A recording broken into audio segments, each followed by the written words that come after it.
Oops. 1 second.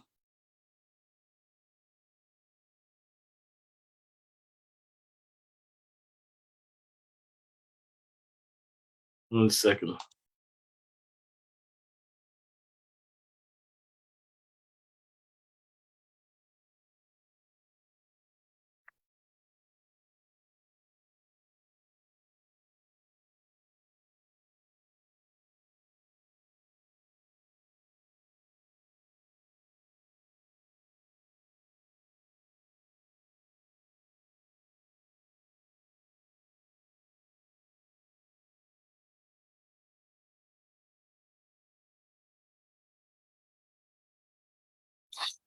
Okay, good morning, everybody. As we go to the Chumash of today, today is Wednesday, the fourth reading of the portion of Vayishlach. Vatigashna shvachos heina v'yeladim, and the maidservants and their children draw near and prostrated v'tishtachavena, and they bow down to him.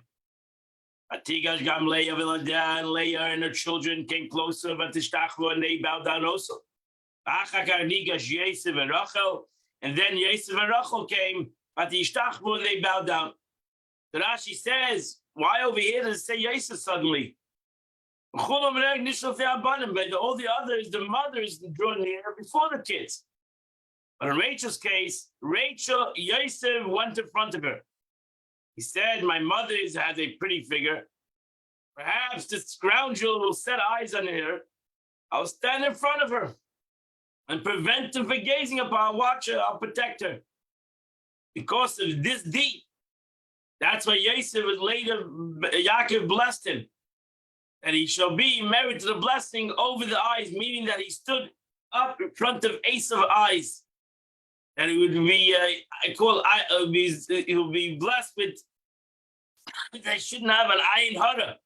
Nobody should put an evil eye on him or anybody else. Verse number 8,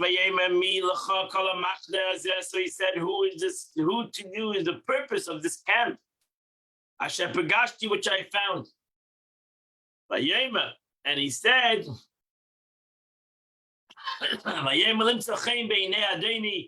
that I did this all to find pleasure in the eyes of my master. Kept on calling him my master. So Rashi says that who is this camp which I met, which is yours? That is to say, why is it yours? Simple, meaning the verse is Esav asked about those who brought the gift. The Midrashic interpretation is that Esav encountered groups of angels who were shoving him and his men and asking him, to whom do you belong? And they responded to belong to Esav. The angels said to one another, hit them. That's what Yosef was asking more. He was asking, who is all these angels that you sent? You sent a bunch of angels that was driving my men crazy. Who are all these angels that you sent? And what happened was, they started hitting them, and suddenly they all packed their bags and ran away. So these men would say, leave them alone. He's Isaac's son, but the angels would pay no heed. And Esav man then retorted, he is Abraham's grandson, but the angels would not pay no heed. So Esav man again retorted, he's Jacob's brother.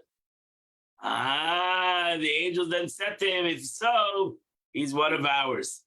So that's why he meant, he said, Mi l'chochala machna. Who are all these camps that came out and attacked me when I was on my way to you? He said, so Esav said to his brother, I have enough. I have a lot. I have plenty. Wow, let all that you have remain yours. So Rashi says over here, over here, Esav agreed that Yaakov should have all the blessings that were given to him by his father. He says, please no. If I find pleasing your eyes, and you shall take my mincha, take my gift, miyadi from my hands. Because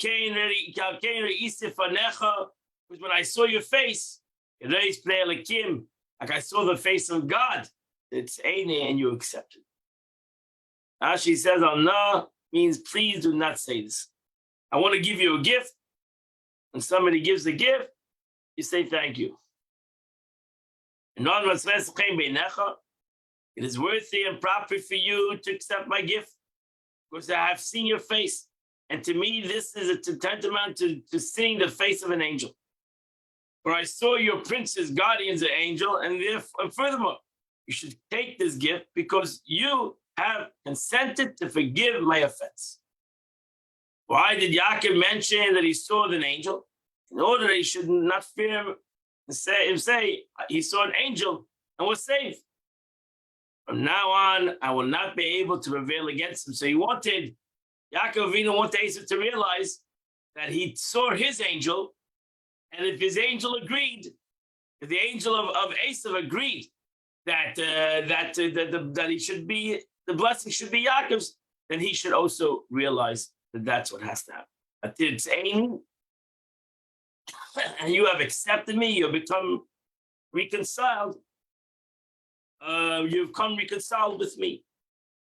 Likewise, every instance says Ratzin in scripture is an expression of appeasement.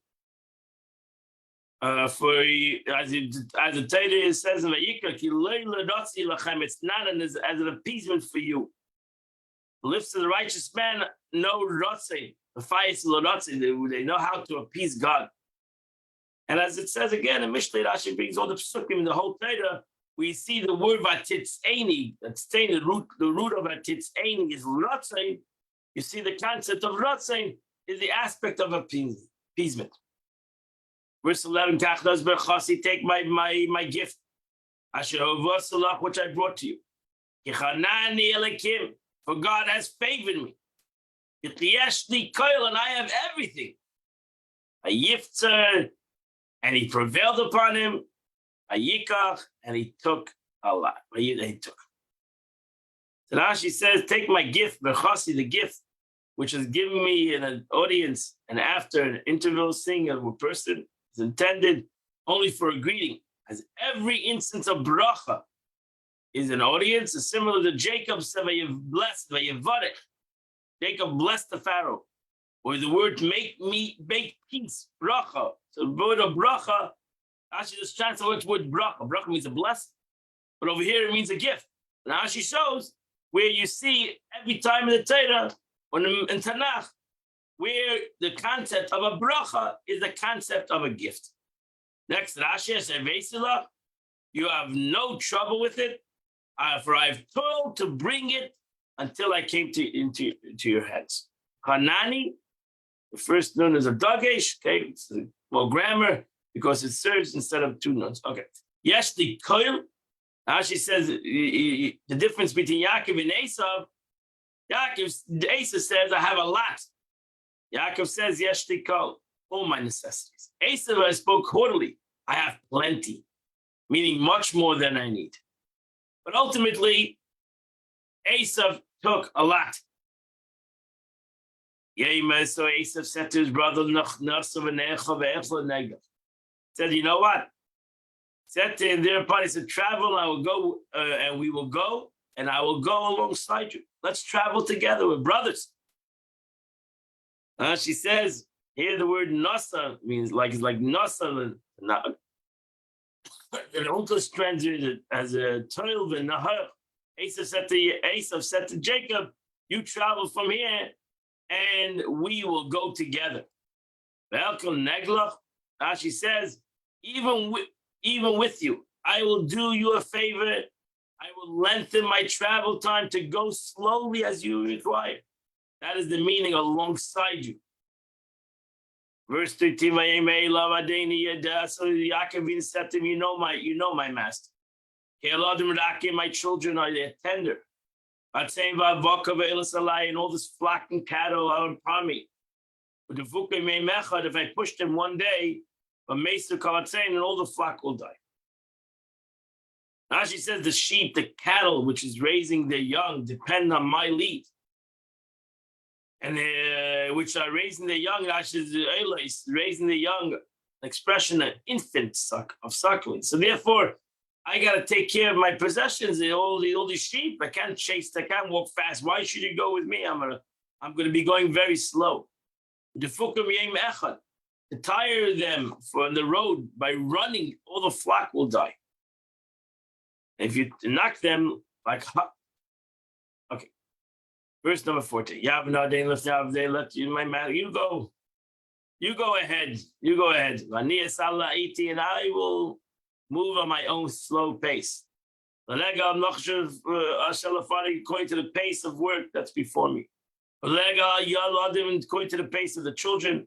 Until I come to my masters. Rashi says, please do not lengthen the days of your travel. Go ahead according to your speed, even if you distance yourself from me. So Rashi says, the hay is extra. It's expression, I shall. Li'iti, what means li'iti? My pace, my slow pace. Eternal gentleness. I have children. I have flock. Deal gently. According to the needs, according to the need made by pace of the feet of the work of cattle that I'm obligated to lead. According to the pace of the children, according to their feet, how fast they can walk. There was no bus service. They were walking on their legs. He told them a longer journey, although he intended to go as far as Sukkot. He said to himself, if he intended to hide me, he'll wait until I come to him. But he did not go to Seir. He never made it to Seir. So when will he go? Yaakov Avinu told Esav, I'm going to come to you to say it. We know that he never got to say it. He never went there. Yaakov Avinu told Esav, one day I will go to say it. One day when Mashiach comes, the days of Mashiach, it says, and all the saviors shall ascend on Mount Zion to judge the mountain of Esav. So Yaakov Avinu says, you're not ready. Chassidus explains the whole thing. Esav wanted Yaakov to go together with him. Maybe he would refine him. But Yaakov Avinu says, you're not ready to be refined. And one day, there'll come a day when Mashiach comes, we will come to Har Seir. We will ultimately rectify even Esav.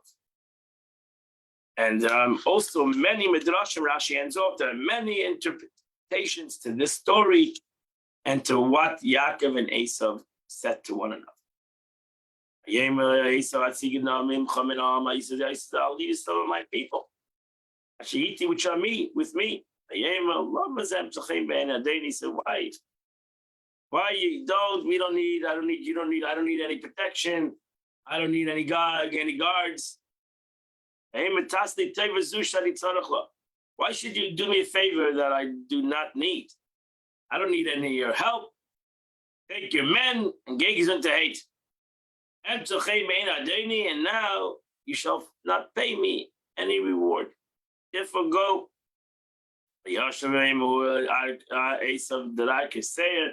So Asa returned on that day to the way. She says, over here it sounds like Asa went himself. Asa alone. What happened to the 400 men? The 400 men slipped away from him one by one. Slowly, Asa was left alone. Where did the Holy One, blessed be he, recompensate them that they left? The days of David, it said, and none of them escaped except 400 young men who rode on camels. So these 400 men came with Asa. Ultimately, they realized, you know what? They're together with a terrible guy. They didn't realize maybe until then that they're hanging around Esau, who's a terrible person. When maybe they saw Yaakov, the greatness of Yaakov and all the Malachim, they realized, what are they doing with this guy? So they slowly all slipped away. And God ultimately repaid them later on. He paid their souls, probably. That later on, God made sure that 400 men was reincarnation of these 400 men were later saved in history. Yaakov Nasa Sukkos, Yaakov Avinu traveled to Sukkos. Even Sham Bayis, and he built their house. Well, also Sukkos, and to his cattle he made booths. That's what they called it, Sukkos. Like a sukkah. Even Sham Bayis. Ashi said he stayed there for 18 months. Summer, winter, summer. Sukkot donates summer. A house donates winter. And again, Sukkot donates summer. So he stayed there for 18 months. Now, it's important because because ultimately Yaakov was punished, that he didn't go back automatically. He stopped over here another 18 months. He should have not stopped there for such a long time. Yaakov ultimately came to the city of Shechem, Asher Canaan, which was in the land of Canaan. When he on his way from Padan Aram, and he encamped at the city. And as he says, Shalim, Shalim, what means Shalim? Means whole, unimpaired in his body, for you're cured from the limb that he stole and from all his money. He came complete. He had everything. He was not lacking anything, not health and not wealth. He did not lose anything because of the entire gift that he gave Esau.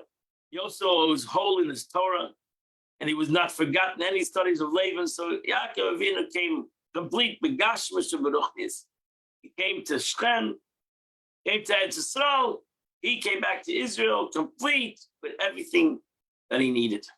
Here, Shechem, he came to the city of Shechem, to the city. He came from Padan Aram, like a person says to his companion, so and so came from between the teeth of the lion and returned slave. So too, he came from Padan Aram, from Lavan and Esau, and Baruch Hashem, he survived them both. Came to attack him, and he survived. And he went and he bought part of the field, which he pitched his tent. From the hands of the son of Chamer, Avi Shechem, who was the father of Shechem, the Meya Kshita with 100 Kshitas. So that's an important thing Torah throws in here, because Shechem was bought by Yaakov Avinu. And part of Shechem was bought by Yaakov Avinu. Yaakov bought Shechem. So we know there's certain parts of Israel were actually bought with money.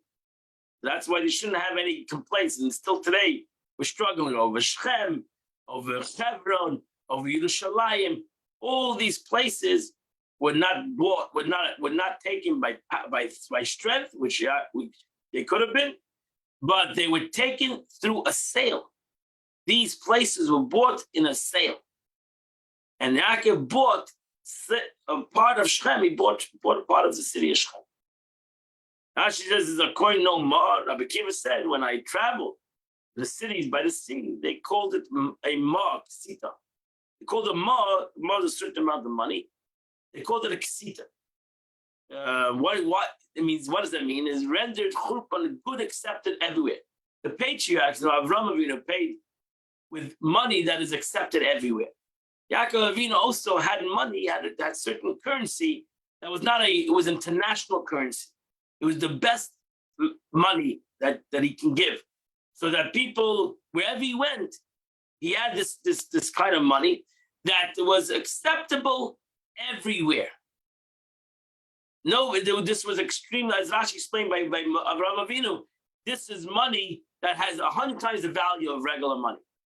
This is money because it's accepted international money, so to say. It was a coin that was internationally accepted wherever people went. This was extremely a very valuable money. So Yaakov Avinu bought Shechem with a lot of money. Extremely, it's like Rashi said, when Avraham Avinu bought Hebron, 400 shekel, it was worth 100 times the amount of regular money. So to over here, this money was worth much more than other monies. And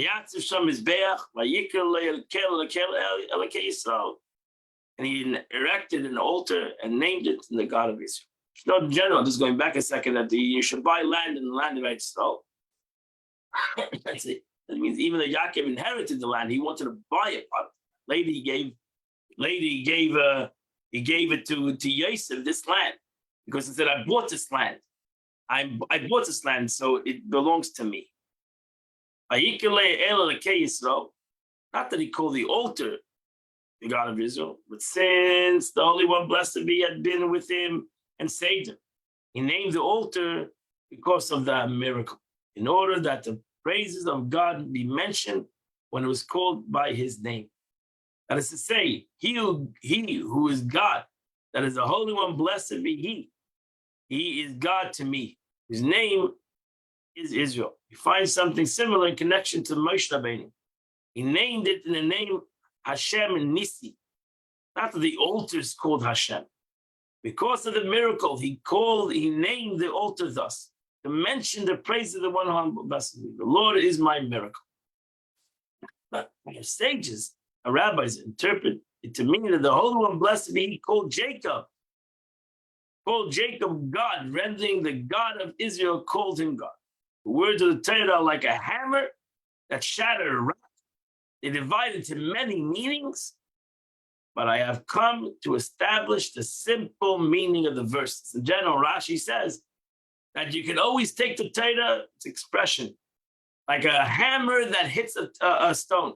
And a hammer hits a stone, thousands of pieces fly around. So therefore, the pasuk is like a hammer that hundreds of interpretations, you can give hundreds of meanings to this verse. But I have come to give simple meaning of the verse. And that completes Chumash of.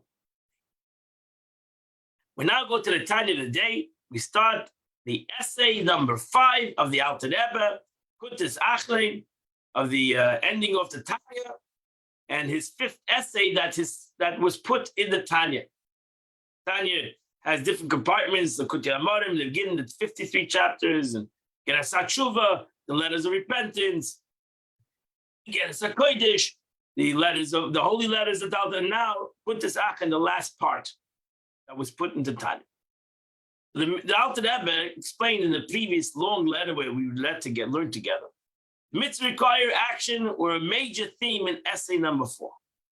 Here the Alter Rebbe explained how the observance extracts and elevates the sparks of holiness that originated in Olam HaTohu, in the world that's the world where great lights were not enough vessels. That's Olam HaTohu, the world of Tohu, and that they are embedded in this material world, and thereby cause godliness to descend there. Same is stated. It's true regarding the study of the law. Hilchas HaTorah. That the halachas of the Torah is where we find the chachma, the will of HaKadosh Baruch, which is higher than even the wisdom of God. We find it in halacha, the governing the mitzvahs. Alter Rebbe went on to say that this applies well to the prohibited mitzvahs, where one cannot apply the dictum that is considered as if one performed the commandment. Moreover, Torah study remains valuable even with regard to the laws concerning situation which will never occur. Even though there are two, we cannot say that if we remain passive in the nachshon's guesses, he's rewarded as if it's before the mitzvah, because he cannot do the mitzvah like Pegel. Nevertheless, even in such a case, if you learn the law, the Torah law draws down supernal wisdom within the world, even though you're learning a law that you cannot do. Even in a passive way, you cannot do it because you don't bring a carbon today. You can't bring a carbon, so you cannot make any carbon pigel. Not possible. It's impossible. But you learn in the Torah the law of pigel, you As you're going to bring down God's wisdom in the law of Pigel. God had a wisdom about this law. You're going to bring down an arotz and a will in this law. In this passive law, you shouldn't do. And if you do it, you learn the law, is as if you're going to bring down the light of God in this world. That's what the Alter Rebbe explained in the past chapter. In this session before us, the Alter Rebbe will state that although it seems that purification, birurim, this is a very important word over here. Birurim, purification. Birurim, that's what we hear when the Avodas HaBirurim, we are in the service of purification, and that be brought about when studying these types of laws. For one only draws down supernal wisdom. And at this point of fact, purification do come about through the Torah study. Moreover, so even though you cannot do it in a physical way, you only can do it through learning Torah. That's the way you can now purify the world of Pigel, is not through not doing Pigel. Pigel means Pigel again is the law of not having a evil intent when you bring a sacrifice. So I cannot do this mitzvah in a realistic way at all today. Nevertheless,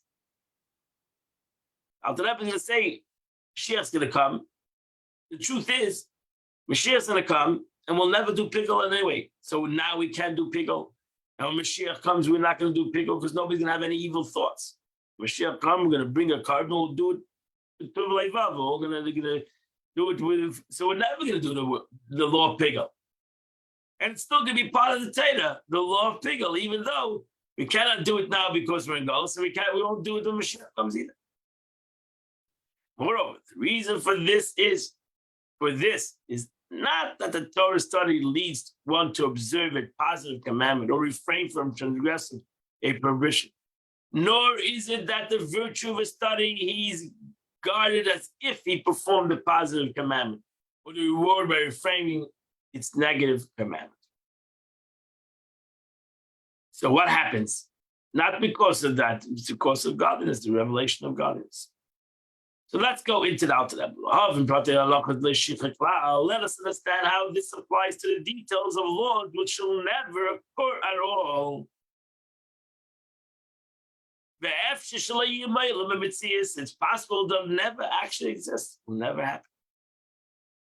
Because and certainly it will never come to pass in the world to come. Again, for example, the details laws of the law of Pigel, like murder and stealing. We won't do that anymore. Mashiach comes, it's not going to happen. Evil will cease to exist. So these laws are, why do we need to learn these laws? So how does the study of these laws extract and refine and elevate sparks of Torah when we're not going to have the law? In the Megdaza, you should know, it is known. That every prohibited thing in the world, has a resource and a root in the life of Miklippus in the coverings. Otherwise, it would not exist in the world without the flow from above, meaning without receiving vitality from a spiritual source. Everything, good, bad, spiritual, unspiritual, holy, unholy, everything in the world has some aspect that receives its existence for something that is holy. One who crinkles his hair, man. The Torah, man, are supposed to be. That's what's going to come to Yosef. Yosef was punished because he was busy combing his hair.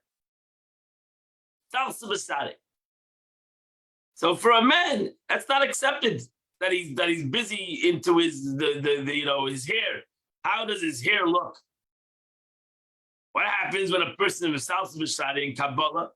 A person sits there, a man sits there and he's busy, worrying about how beautiful his hair is. At that moment, he receives his life force from him. At that moment, for spiritual chambers of Kilpas, which a cost of Isaiah has written in Isaiah.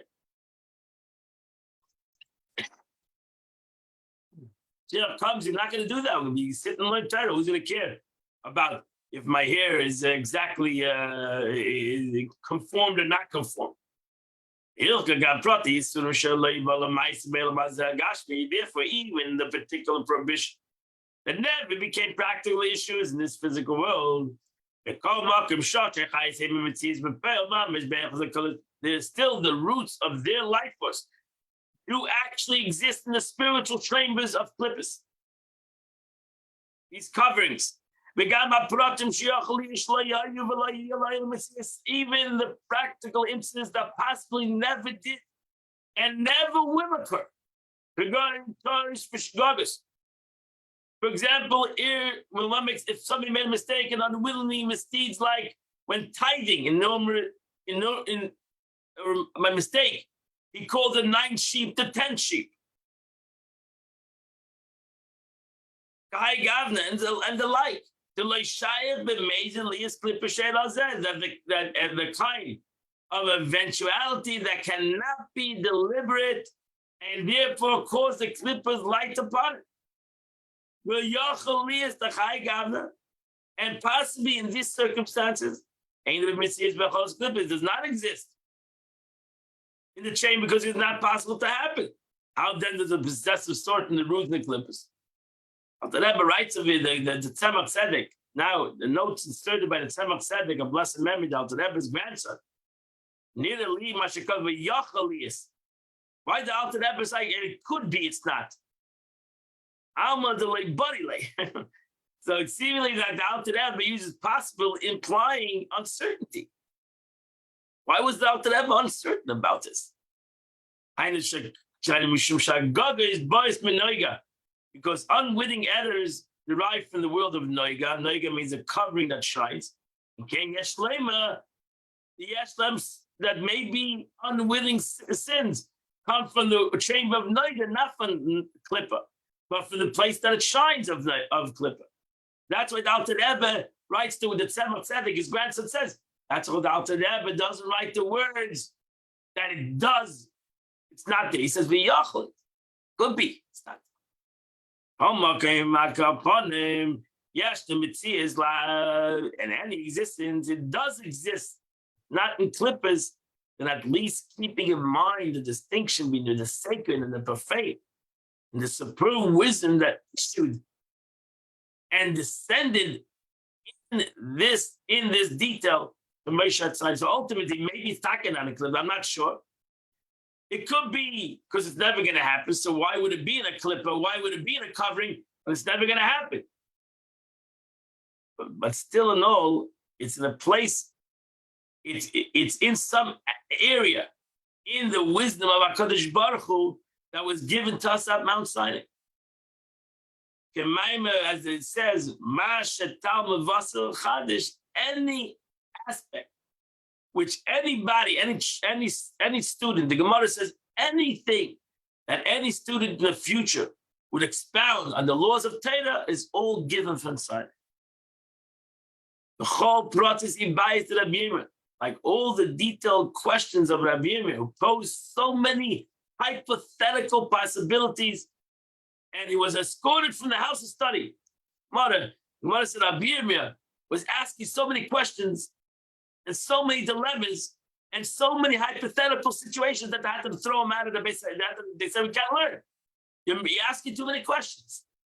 So what about all those questions? Gemara is escort the guy out. But ultimately, the questions stand. Obviously, his career involves situations that were entirely unlikely to ever take place. So he's asking hypothetical questions. And the ultimate had to throw him out. But his questions are good questions. So even though the hypothetical question is a chachma, still that means that the question is a question. Because everything comes from the wisdom of HaKadosh Baruch Hu. And the wisdom of HaKadosh Baruch Hu can handle many, many questions and many hypothetical situations, whether they're going to happen or not going to happen. That's the greatness of God's wisdom. Not only things that could happen. God's wisdom is in the reality, in the above reality, the situation that could happen, the situation can never happen. It's all part of God's wisdom, like the law of a wayward son. The Gemara says that a Ben Sayir murder can never happen. Can never happen. It's impossible physically to happen such a law. Nevertheless, it's part of the Torah. Because this law that can never happen is still in the Chachma of the Eibishter. Whether it can happen or not has nothing to do with the wisdom of God.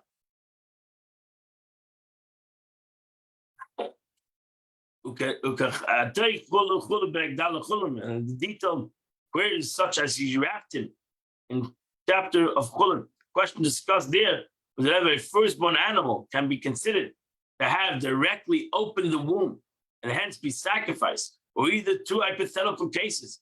According to Rashi, it's a question in what happens if a person assists in the birth, entirely wraps up the animal as it was born. According to Rabbi Tam, the question involves multiple births, with a cow who's born together with a firstborn bull and wraps itself completely around it.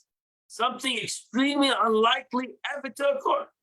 It means another case of animals. What is considered firstborn? You have two calves that are born together and they are wrapped one in another. It's not going to happen. It's a hypothetical question. You want to here the Gemara gives away so much space for hypothetical questions that never going to happen. It never happened. It never will happen. Nevertheless, all these detailed queries are given Mount Sinai. The whole Gemara and all the questions that are asked, whether they are logical questions, hypothetical questions, questions that will never happen, doesn't make a difference. This is the wisdom of HaKadosh Baruch Hu.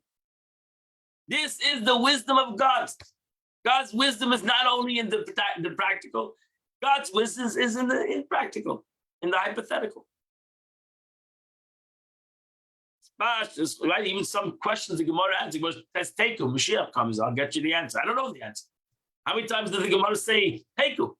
Mashiach comes, he'll answer it. That means it's still a question. So why do we deal with things that are a question we can't have no answer? It's the wisdom of HaKadosh Baruch Hu. Not the answer that's important, it's the learning that's important. That's what people make it's hard for them to learn Gemara. The Gemara can go for 8 pages in one way, and then the Gemara at the last minute says, "No, I disagree with all the 8 pages." Bingo, everything's, so what I did, wasted my time, 8 pages. And then the Gemara comes and knocks the whole thing out. Because it's the learning that's important. That's not the end concept that's important. It's the learning of God's wisdom. That's why you're learning Gemara. You want to connect to God's wisdom. Whether it's a reality, whether you're going to come to a conclusion, whether you're not going to come to a conclusion. It happens many times. The Gemara will argue for 7 pages. And what's the end answer? Teku. We're going to wait for Mashiach. Oh, thank you.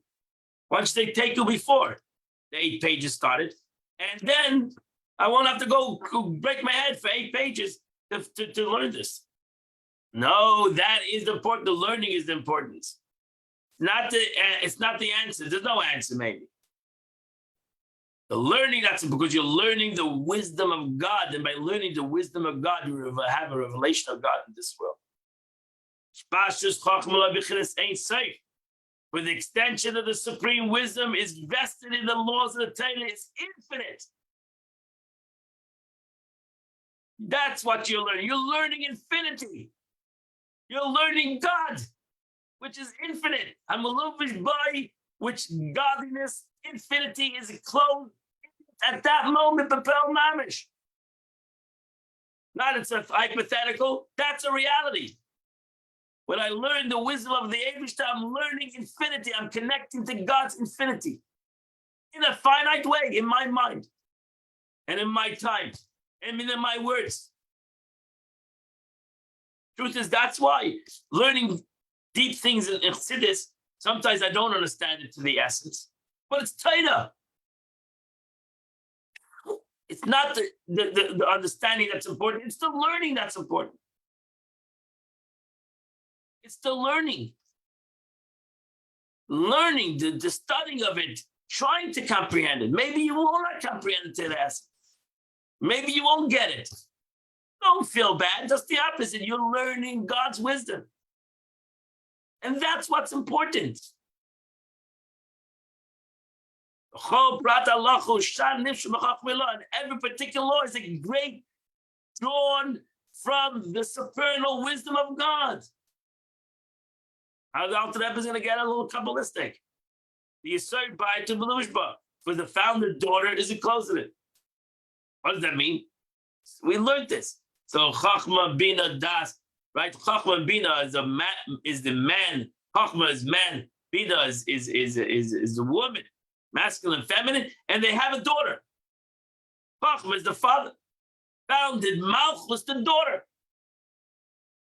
We express that right? The Malchus is feminine, is the daughter, but the Bina is also feminine. Chachma and Bina come together. The ultimate common Malchus, which is feminine, is called the daughter. So Bina is the mother, and the Malchus is the daughter, which we call oral law. So Chachma then is enclosed in the laws of the Torah, which are found in the source of the Malchus Tatzilus. It's all the Chachma comes into the Bina, which is the masculine and feminine, and ultimately they come in Malchus, which is feminine, which that comes into the Mishnah and the oral law, which is again the aspect of feminine. Ultimate receiver of the Torah. The laws of the Torah are the ultimate receiver of God. It's the vessel. It's the feminine. Or man and nimshus from Malchus of the world of Atzilus, it then comes drawn down, invested into Bria, Yetzirah, and Asiyah. That comes ultimately down into. Alter Rebbe now conclude to explain how this brings about refinement of the sparks. B'noida, okay, it's going to be a little Kabbalistic here. B'noida ki nikas ha-klippus machrayim di'yitzfiris t'kedusha. It is known that the nurture of klippus, the coverings, derived from the hinder part of the 10 spheres of holiness. And more precisely, for the garments, not from Atzilus. Klippus cannot come from Atzilus. They come from the garments of the 10 spheres of Bri, Yitzir, Asiyah. And you want to get more particular, not even in Bria, because Bria is where intellect resides, and Klippus cannot receive its unika from there. More particular, where you find Klippus is in emotions and in actions. That's the world of information and in the world of action. Yet more precisely, they derived and mature from the garments of the Yitzira and Asiyah that are intermingled with Klippus. So evil Klippus of the world of Yitzira and Asiyah intermingle with good. That's where we find good and bad. More pervasive, more defined in the world of emotions and the world of action. And it's known the virtue derives from the state of garments. What does the meaning of state of garments? It means as follows. Everything has pneumius and chutonius, inner and outer. Garments are outer. So therefore, klippus derive from the outer part, from the levushim, from the garments in the outer part. Not from the pneumius, not from the essence. Here the Alter Rebbe is going to explain you something phenomenal. So even in Kedusha, you have an outer part. You have the oil and you have the keli. Levush is the keli. You have the oil, you have the light, the essence, and you have the vessel. You have Yud Sfiris in the world of Yitzira, in the world of formation. You have Yud Sfiris, 10 manifestations in the world of creation. You have the essence of those Sfiris, the light, and you have the vessel. Where does evil find itself? Not in the light. The light is the light. No evil can touch the light. Where does evil find itself? In the vessels. So now in the vessels, the outer expressions of even chesed, kindness, in the world of emanation, in the world of formation, there could be some negativity. There could be some ra. In the world in that world, in the world of emotions, there could be some. So how do you divest yourself of this ra? How do you divest yourself of your emotions that is connected to some selfishness? How do you rectify that? By bringing more pneumius, by revealing more truth, more essence, more light. More light will refine the vessels. That's it. So that's by learning Torah, I reveal more light in the vessels of the world of Yitzhira and Asiya and Bria, and by bringing light into these vessels, more light into the vessels than clippers, then negativity will disappear because it's too much light. Negativity can never touch the light. Negativity can never affect the light. And when there's light, as the expression goes, a little light chases away a lot of darkness. That's the trick. Kol ha'shayna halachas, the learning of Torah. Aidei eisek halachas b'dibur machshava, and through the study of the law in speech and in thought, they become separate and distinct from sacred. That's it. They chase it out. You chase it out of its vessels. You rinse it out. Which of course we couldn't, but I has brought down in the Zohar that to separate the clippers from holiness is through Torah study. Through my learning of Torah. How does Torah study come to separation of fire and of clippers when the issue of supernal wisdom originally in the Torah was unable to affect this? How does my learning accomplish this? If Torah itself doesn't, like the wisdom itself, the wisdom of God, so to say, the light of God in the world of Abriya, and Yitzhira does not affect it, so Zalman book it's going to affect it. So it's unable to affect it. It came about the mixture of good and evil in the world of Yitzhira. If in the world of Yitzhira, there's a capability of evil without me. So I am in this world going to affect the world of Yitzhira and Asiya. Are you serious? And that's the way it goes, the Alter Rebbe says. You might not understand it. That's the way it goes. And the Alter Rebbe says, this accords what's known concerning the teaching of our sages and answer the prophecy query. Why was the land destroyed? Why was the Eretz Yisrael destroyed? And the Gemara gives an answer. One of the answers is that they did not say a blessing over the Torah. They learned Torah. They did Torah mitzvahs. They didn't say a blessing. What does it mean? They didn't say a bracha. They learned Torah and didn't say a bracha. What does it mean? What is the meaning of the Gemara? The hidden meaning of it is that the people who those times failed to draw down the infinite light into the study of Torah. Bracha is the bridge. Baruch is the root to the Holy Tongue means blessing, signifies drawing down. They did not do that. So evil cannot be separate from good by Torah alone. It must be studied. It must be studied. Torah is in the godliness is in the world of a Bri Yitziras. Then God in the Torah waits for a person to study the Torah. A person to make a bracha over the learning of Torah. A person to make that connection. And for whatever reason, the Jews at that time did not do that. Eibishter always waits for the human being to finish the job. When this separation is affected by me, Zalman Boker, drawing down the infinite light into the supreme wisdom clothed in them, the laws of the Torah. And through this wisdom, they are sorted out through the infinite light that's within them, within this path. So this is equally true regarding the study of Torah, the laws of prohibited commandments. Even those most probably will never occur. But Torah studies accomplish this purification, whether it's going to happen or not. Okay, here it goes. The light is drawn down into the supreme wisdom by the supernal likeness of man. We're going again to pre-mortal man. Who,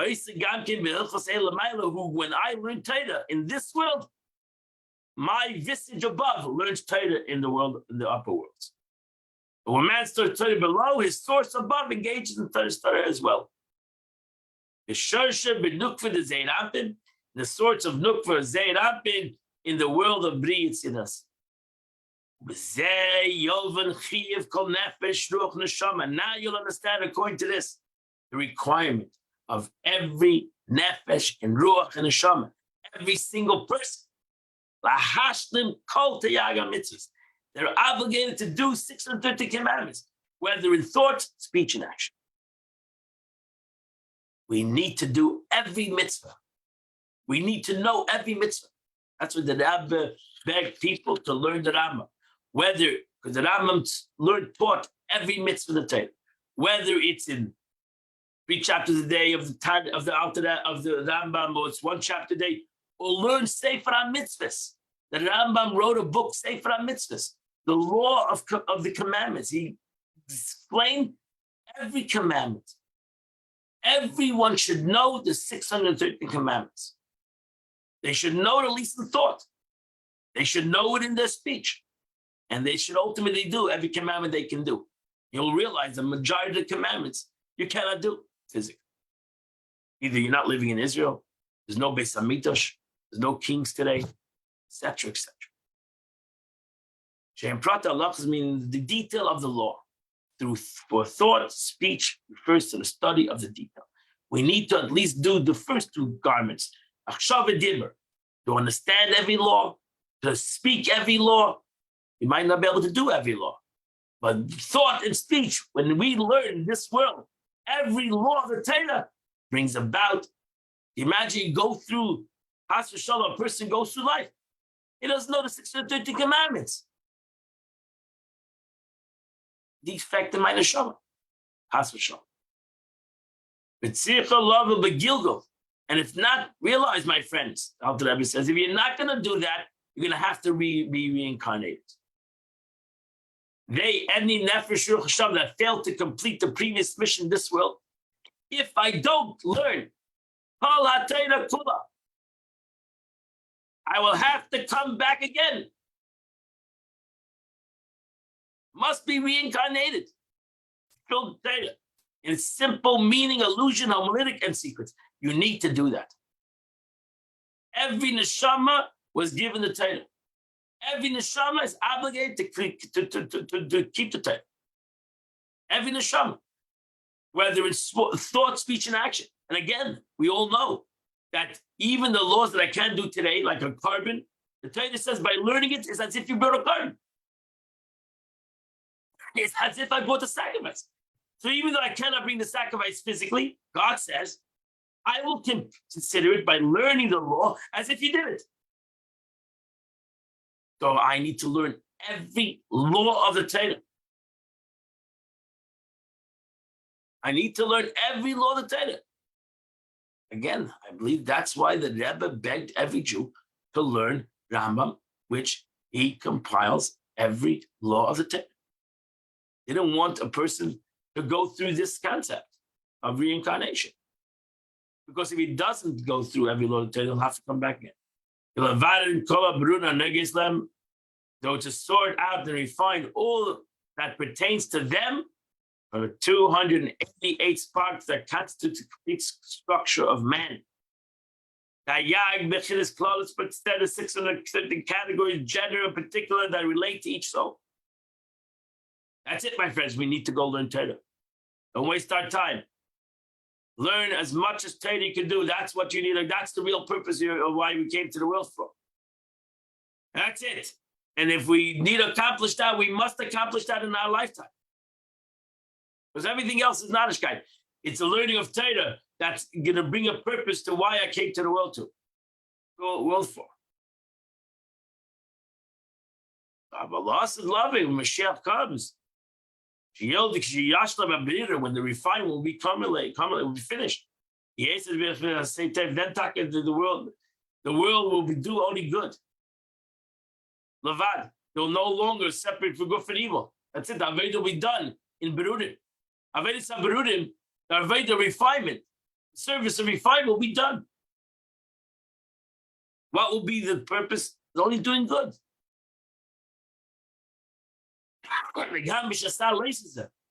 Mashiach comes. We will learn the 365 negative commandments. We'll learn it in a spiritual way. Gevurus Kedusha is the attribute of severity, which is above. We're not going to do an Aveda. We won't have an interest in doing Aveda. So why need to learn the law? Don't kill, don't steal, don't murder, no rape. Why are we going to do? Why are we going to learn this law? We're going to learn this law the way it expresses in godliness, not the way it expresses in a physical way, the way it expresses itself in a spiritual way, which will be after Mashiach comes too. Because all the negative commandments come out from the severity of God in a spiritual concept. So that will continue. When Mashiach comes, we'll continue to learn the laws. There's 365 negative commandments. In its spiritual component, and not a physical. We're going to learn how to take those negative things and use it in a positive, in a kind of way. And we're going to mix it together, 248 positive and 369 negative, will become one. You're united. Because in essence, they'll become 613 positive. There'll be 248 positive continued mitzvahs in this world, and 365, which it will be in a spiritual concept of this negativity. And therefore, because the Torah is eternal. Every mitzvah and every part of Torah is eternal. So therefore, after Mashiach comes, there's still going to be 365 negative commandments.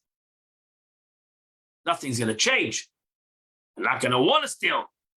We're going to understand what stealing is in a spiritual sense.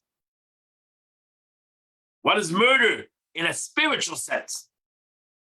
Where do we find stealing, the concept of stealing, in its counterpart in Kedusha?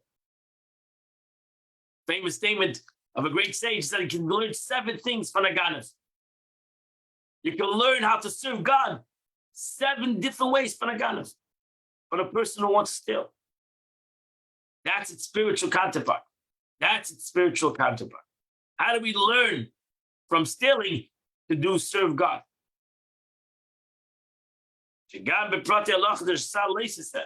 Yes.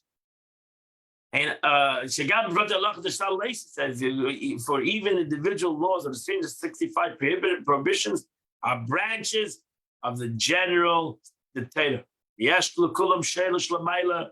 And they all have a source above in the 5 attributes of severity.